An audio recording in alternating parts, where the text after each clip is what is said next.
Hi, I'm Lisa Natoli with the Teachers of God Foundation, and I really want to talk to you today about finding your own inner strength. So many people are struggling, they're in pain, they're sick, they have problems, and what a lot of people do is ask God to heal them, or they ask other people to pray for them. And you may have noticed that this doesn't always work. And today I want to share with you three really quick stories, where you can begin to access the strength within and move forward and see real change. So I'm going to tell you a story about myself and my husband Bill Free being on the Camino. I'm going to tell you a story about this amazing guy named Arthur, who was a paratrooper, who was totally paralyzed, and many of you probably have heard this story. It's been seen by millions on YouTube. He healed himself. And I'm also going to tell you the story of my husband's sister's husband, who yanked his arm completely out of the socket 40 years ago and healed himself. And the stories are all similar, and it's with the four little words, I can do this. So often we are looking outside of ourselves for something to heal us. I can do this. I got this. And so the first story I want to tell you is the one about Arthur. So Arthur was a paratrooper, and he never went to war. He actually wrecked his spine completely just doing practice jumps, jumping outside of a plane, and couldn't walk at all. And nobody would work with him. He was so far gone that he reached out for help, and people said that you're hopeless. And so often we find ourselves in these situations, like you're sick or you're in so much pain and you think there's no hope for me. And finally he found this guy who's a yoga teacher. His name's Diamond Dave. And again, this is a video on YouTube. It's been watched by millions. And he said, I'll help you. And I love that. Like, it makes me cry every time I see this video, because that's what we need. We need somebody who believes in us. And this guy, Dave, believed in Arthur, and he gave him just a few simple practices that he could do. And it was yoga. In the beginning, the guy couldn't even walk. He had to crawl. And I did a lot of research on the story, the backstory, on what he actually did. And in the beginning, he just maybe showed up 4 or 5 times a week. But what it said was he did a little every single day, and he moved into 2 times a day practicing. And he sent Dave an email. Dave told them, here's what I want you to do. I want you to change your diet a little bit. He wanted him to start eating more whole. And here's the practices I'm going to have you do. Simple movements. And Arthur wrote him back in capital letters, I can do this. That's it. He didn't say, I'll try. He didn't say, I don't think I can do it. I can do this. And every day he showed up crawling, moving just a little, and he started to see improvement. And now he's not only walking, he's running. He's completely transformed his life.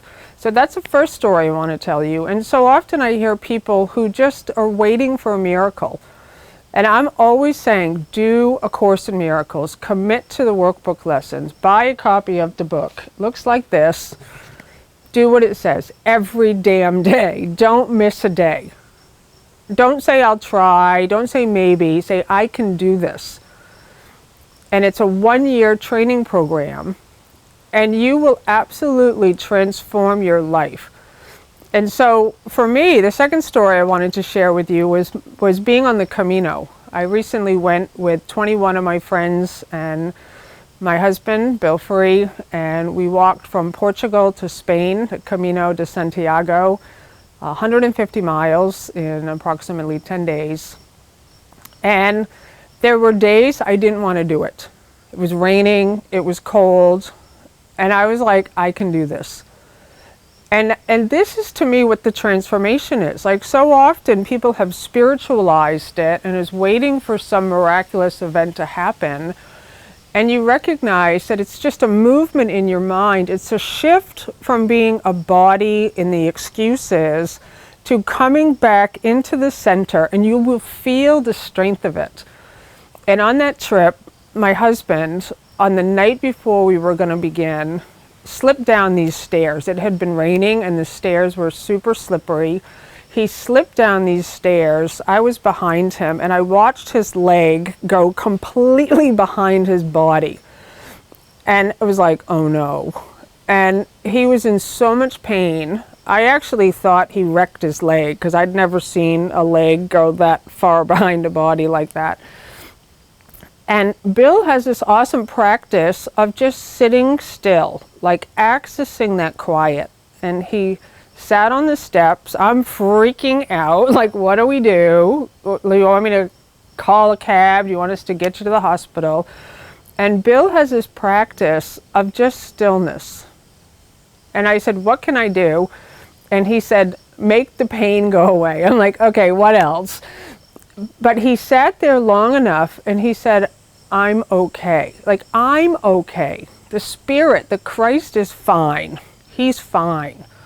Like, you actually come into that space and he really just settled in. Like, okay, let me just give it a minute. Just give it. And we all just, there was a bunch of us around him at that point. And he always puts his hand on his heart and he's just like, I'm okay. And we got him back to the hotel, and he ended up not walking the first 2 days on the Camino because his ankle was actually twisted. But he's still accessing that place. I can do this. And he ended up walking that Camino after the 2 days of just allowing himself to rest. He's really listening for guidance within. He took it really slow.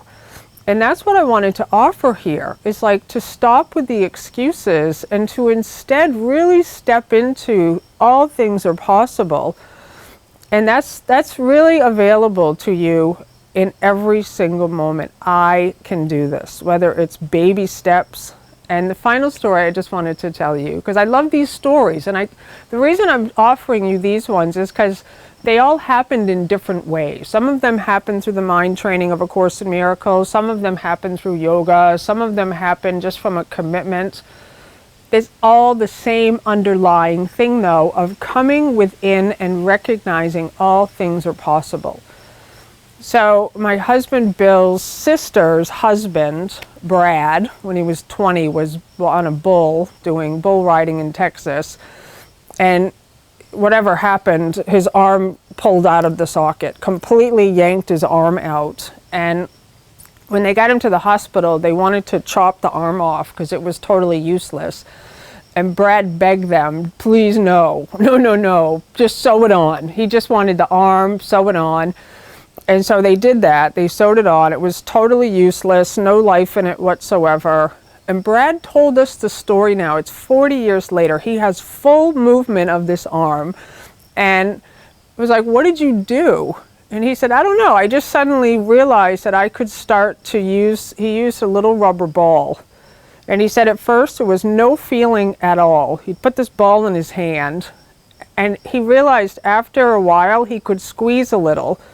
And he's like, I could feel the life coming back into the arm. And he started to just do that, sitting in a chair. And that's what happens. The life knows what to do. And so I encourage you to really access this place now and write it down somewhere. I can do this. To stop looking outside of yourself, to stop praying to God to heal you. You are healed. You are life, you are light. You are totally that invisible intelligence, and it knows what to do, but you have to connect with it. Like, you become that light and you take the steps, and don't worry about how long it takes. Don't worry about the result. And again, I really suggest the workbook lessons 1 year, every day, every damn day, and you will see change. You will. And you look back and you realize it wasn't even a miracle. It was you accessing that strength and that power within you. So I thank you for watching. There's no need to struggle. Start right where you are. Make a commitment. You got this. I love you. Thank you.